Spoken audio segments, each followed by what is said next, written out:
ఖజానా ఖాళీ అయిపోవడంతో financial action task force FATF అంటే ఏ దేశంలో అయినా మనీ లాండరింగ్ జరిగితే ఆ డబ్బు పొదుపు చేసే సంస్థ అత్యవసర పరిస్థితుల్లో డబ్బులు ఇవ్వడం కోసం G7 దేశాలు 1989లోనే స్థాపించిన సంస్థ.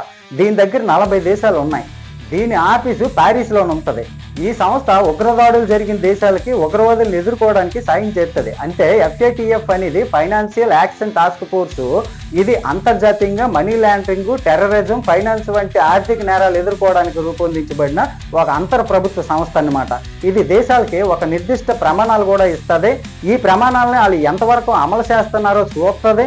ఒక దేశం కనుక FATF ప్రమాణాలను సరిగ్గా అమలు చేయకపోతే ఇంక్రీజ్డ్ మానిటరింగ్కి వెళ్తుంది. అంటే దాని మీద ప్రత్యేకమైన శ్రద్ధ చూపిస్తుంది. దానికి బూడిద రంగు కానీ నల్ల రంగు కానీ 2 టిక్కులు పెట్టుకుంటుంది. ఒకవేళ నల్ల రంగు అయితే బ్లాక్ లిస్ట్లోన పడితే ఆ దేశానికి ఏ దేశము ఆర్థికంగా సాయం చేయడం కష్టము. అలాగే విదేశీ పెట్టుబడులు కూడా రావు.